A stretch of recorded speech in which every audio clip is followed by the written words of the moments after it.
I only promise to be one of the 4 best speakers you have this month. Outside of that, I can't make any promises. Can I get maybe, Brent, you might just do a slides forward for me once in a while.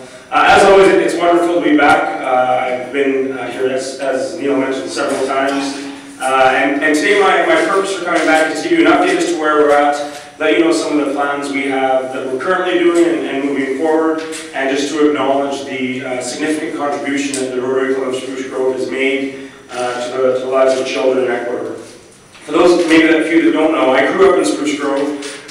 Judy Kasenko was my junior high language arts teacher, as I spent some years at Roxton Park School. I graduated from Spruce Grove High School in 1994. I got my education degree from the U of A, and started back teaching at Spruce Grove High School in 2001. If you go to the next slide, Brad. I taught at Spruce Grove Comp for about 3 years, and then I decided that through some travel that I had done just independently on my own, and my education degree, I wanted to make a significant difference in the lives of children in another country.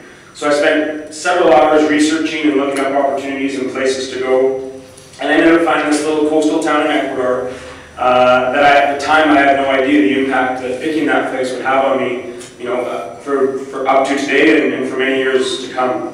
My sister Catherine, who's 6 years younger than I am, decided to join me kind of last minute on that trip, and we went down and spent 3 months volunteer teaching in coastal Ecuador.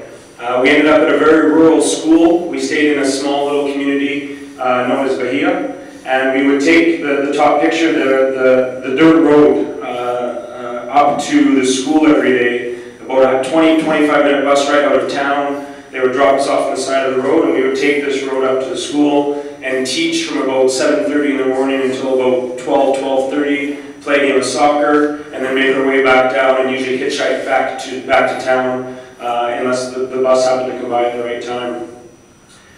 When I first went down there, I didn't think I would be doing it 9 years later. I'm 36 years old now. I didn't think I'd be doing it still. I thought I'd go down, have my little experience, make my contribution, and then come back. And I realized through my time there that going down for 3 months and having that experience was more about me.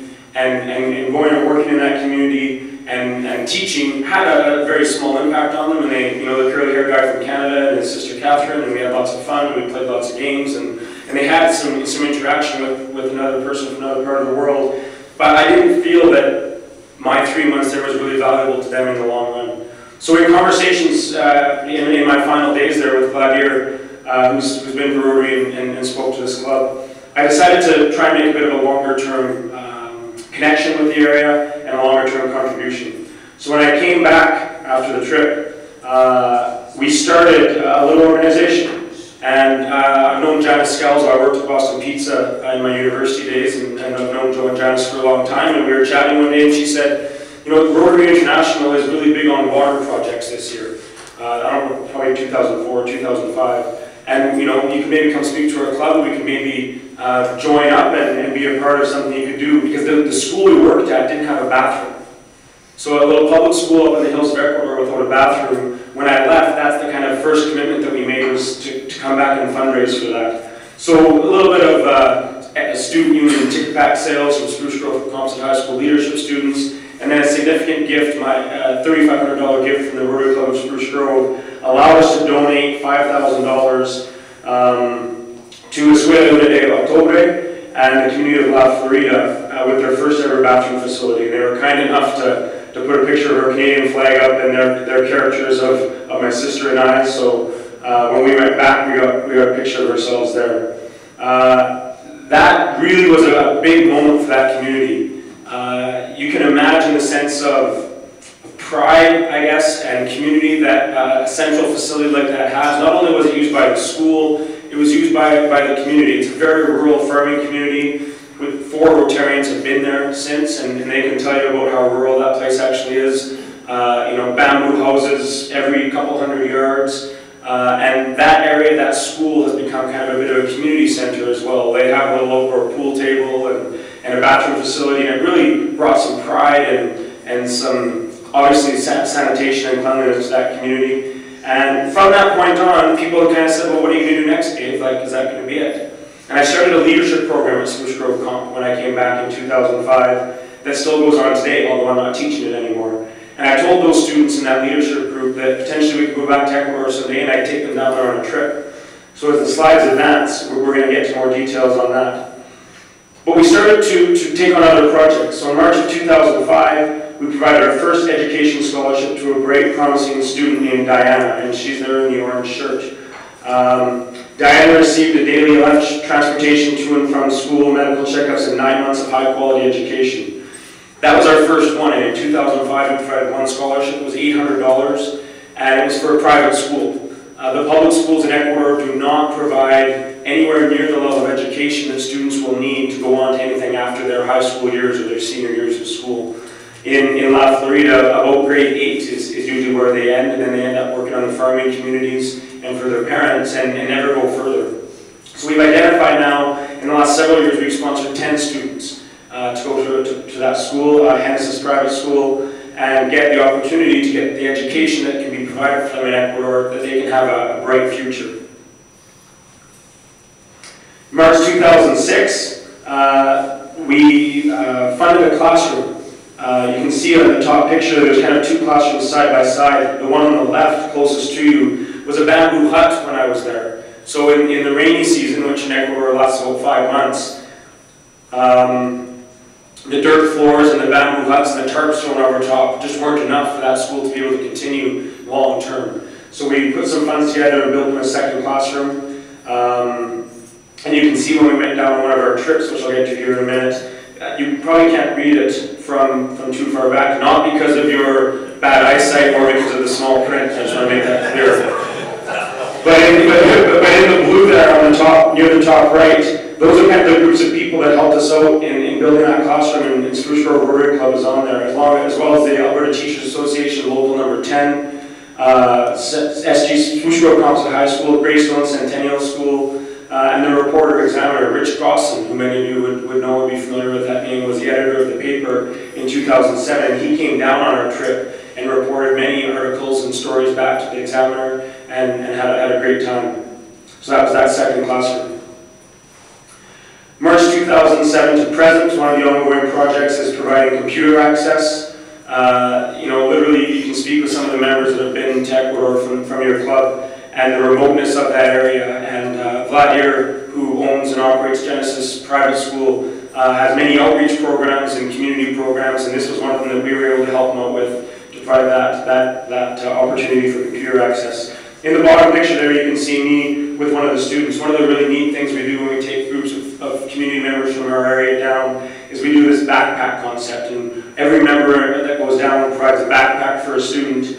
And not of school supplies, because when you're 7 and you live in Ecuador, that's kind of boring. We do take school supplies down and leave them there with the teachers, but this is things like jump rope and bubbles and footballs and frisbees and things like that. And honest to goodness, one of my favorite days, one of the most impactful days in my life is when we can go there and share that with those students and let them see what it's like to open up a present, if you will, and an opportunity to not only have something and have stuff, but the interaction that goes on. Because we sit one Canadian with one Ecuadorian, and they don't speak the same language, and they don't have a lot of many similarities in this world. But in those moments together, there's a great connection that you see that is really hard to put into words and explain. But it's pretty impactful for the people that go down. Thanks, Brian. April 2007. So that first group of leadership students that when I came back in 2005, they were now in grade 12. And we'd spent a couple of years planning and fundraising and putting together a trip to Ecuador. And I first started thinking we'll take 10 or 15 people down. And that was in the Alberta oil boom before the crash there. And a lot of people had $3,000 to go down to Ecuador. And we ended up taking 47 people down. Our group that went down had a massive impact on that community. We spent 10 days in Bahia, an area building classrooms, renovating a hospital, working with Planet Drum, which is an environmental organization in that area based out of San Francisco. We threw in a little beach trip for some relaxation, and it was a very successful trip. Followed up with that,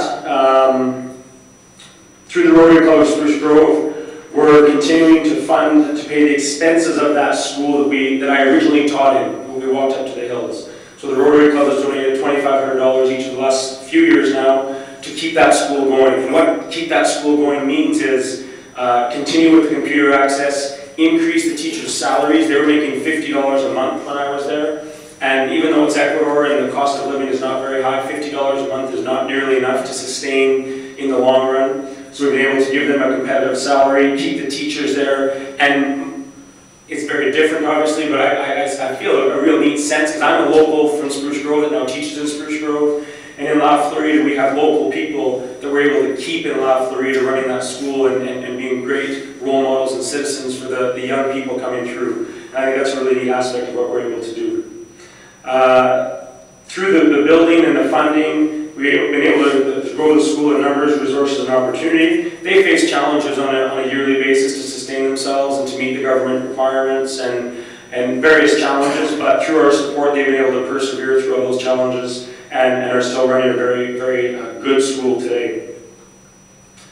March 2008, we built a kitchen and an eating area for the students. One of the kind of advantages of going to school, because education in Ecuador is not really overly valued, is that the students get a lunch. And that, believe it or not, for some families can be a deciding factor or a benefit in sending their child to school. We began construction of the third classroom. The classroom now allows for a greater number of students to access education in an area where many children don't attend. Before I had been there in 2004, the teacher was not from the area. So the teacher had to take a bus for an hour to get to the school. Well, you can imagine at $50 a month with an hour bus ride every day, sometimes the teacher just didn't get there. And I speak a lot to our schools in Spruce, or in Parkland School Division, and I say to the kids, how cool would it be if your teacher didn't show up for a day? And they're like, yeah, that'd be pretty neat. And I said, what if they didn't show up for a week? And they still say, that'd be pretty neat too. But eventually the point is, you stop showing up. Right? If the teacher can't get there, then the students don't go there and the education stops. So we're ensuring that education happens in this little pocket of the world for a long time. July of 2008, based on the success of our first trip, we did another goodwill trip. We had 42 people. Again, that was kind of the tail end of our little boom there for a few years in Alberta, and there was still a lot of people who wanted to go down. We worked on a school in La Florida, built playgrounds in Bahia, and you can see the playgrounds we built, there's pictures here, out of bamboo, rope, and old tires. And one of the things that we try and focus on is the environment and being environmentally friendly and a very environmentally, what's the word I'm looking for? Sorry, environmentally sustainable area, because they struggle with that over the course of time. Tires are usually used in that part of the world to protest. When they're upset with the government or upset with their standard of living or something, they burn tires. So we wanted to, as well, provide a playground, provide some education in the appropriate use of different things. In that trip as well, we always do a little add-on to our trips, and we spent 4 days in the Amazon River as a finale to our 2008 trip with 42 people. 2009 to present, we partnered with Planet Drum. As I mentioned, they're an environmental organization based out of San Francisco. After mudslides and an earthquake in this part of Ecuador in 1999 and 2000, they wanted to build their community up in an environmentally sound way. So Planet Drum is a partner in that mission. Bahia de Carquis is what's called an eco-city. So the city planners, the staff, all plan and do their city planning around the concept of ecology in an environmentally friendly way to develop their city. So for a few years we sponsored through the Rotary Club of Spruce Grove, for 2 years specifically, a bioregional education program, which was a volunteer after-school program. 45 students from the community got to go and get an education in the environment and do field trips, and that was a very valuable opportunity for them to learn about their environment and their culture. July 2010, our organization provided financial assistance for Hennessy's school to move to a new improved location. The Rotary Club of Spruce Grove contributed to the playground area. You can see it at the bottom there. Is that a different school? That's a different school. Yeah. So there's Escuela Una de Octubre is La Florida. That's the public school, and then that school there is the private school, and we sponsor students to go to that school. Thanks for the clarification. July 2011, we did our third goodwill trip. To be honest with you, in 2009, 2010, we tried to get a few trips up and going, and I think partly the economy, partly because we're such a small organization that just operates basically out of this area, we might have saturated the market a little bit in terms of numbers of people and the economy, as mentioned, was a part of that. But we took down 15 people in July of 2011. We worked with Rio Muchacho on a beach cleanup, painted school areas, worked with Planet Drum and Reforestation, and for that trip we had a little whale watching and beach excursion as well with our 15 people. In October of 2011, Rotary visits Ecuador. The Rotary Club of Spruce Grove, 4 members, Brad, Janice, Neil, and Angus, went down and spent a week in Ecuador. I know you've heard about their experience, so I won't expand too much upon that. But they built upon our connections and relationships, and one, I think, really special result of that is they have almost a separate relationship now, separate from our organization, with the Rotary Club of Bahia. And through that connection, your Rotary Club has made a contribution to a maternal care ward at the Bahia Hospital. And there's some pictures there of a meeting to plan that, and then the hospital itself there. And to me, that's so awesome that a little bit of work that we started off several years ago has grown to include work that doesn't even directly come from us anymore. And that just shows growth and new connections and viability for the long term. What we're doing right now, we are doing a little penny march as well. In the spring of last year, when I heard the penny was going to be phased out, we came up with what we're calling a million penny march. We're on a mission to raise 1 million pennies. We're over 600,000 pennies collected so far, and I count nickels as 5 and dimes as 10, so it's not just all pennies, but all that change counts. We've had schools and community groups and Rotarians and different people contribute to that. We are always, I call it the perpetual bottle drive. When are we doing a bottle drive? Well, actually, we're doing one today, so if you have any, I'll take them. Well, if I don't have them today, when are you doing your next one? We're actually doing a bottle drive tomorrow, too. And we're just always doing one. And if you drive, I live in the Linksview area, and if you drive by my house about every 4th day, you'll see bags of bottles on my porch or by my garage. The most bizarre part of it is an ex-girlfriend's dad collects bottles and drives them in from Edmonton for me. Like, goofy. Yeah, she doesn't do that. The heck dad does, I don't know. But I have staff members of Spruce Grove Comp and community members and ex-girlfriends' dads, and a wide variety of people contribute to that. And my very understanding wife, we have a garage full of bottles perpetually, and I kind of clear them out as needed. But yeah, that's something we're ongoing. We're part of a weekly city cleanup with the city of Spruce Grove. They make a contribution to our organization. We clean up the back alley area by Spruce Grove Comp that borders onto Winchester Avenue. We actually have students at Spruce Grove Comp who have taken that on as a volunteer project with one of our teachers in the class. And that's something that we're ongoing. We're doing another trip this year in 2013, July 1st to the 15th. We've got 24 people signed up, and I've actually got a waiting list. I'm trying to get more flights. So again, that number is growing back. The economy's bouncing back a little bit, I think, as a part of it again, and our charity has got some good momentum. The extension of the trip this year is 2 days in Panama. So I've never been to Panama, so we're quite looking forward to that. We're working on a new website. Our website is currently down, childrenofecuador.ca. Host Papa, our feed to them ran out. And we have a volunteer, former student of Spruce Grove Composite High School, who's going to run it for us and host it for us. He's just got some paid-for jobs. For anyone that does pro bono work, you can understand that paid-for jobs have to come first, and then the pro bono stuff is going to come after. So that'll be up and done by the end of the month, I've been told. So I can forward that on when we're good with that. We're looking at extended partnership opportunities, just in preliminary discussions right now, so I'm not going to reveal the details. But Parkland School Division has come to me and looked at a partnership. Putty Horse Ranch, which I think you're all familiar with, has come to me and looking forward to some more partnerships as well. I will be speaking at the Parkland School Division We Day in May. Craig Kielberger and his group came for a day in Calgary in September. That was a big splashy deal. And I'm going to be speaking at a follow-up event that's more local, kind of organized. Mark Ivancic, who's a teacher with Parkland School Division, is going to be doing a spring benefit concert for us. I think this will be his 4th that he's done. He came on one of our trips to Ecuador. It greatly impacted him. And I think this will be, like I said, the 4th event that he does with a couple of his band members at Horizon Stage. Continued communication with your club's International Service Committee, and there's always kind of a few ongoing things going here and there, but that kind of is the highlight.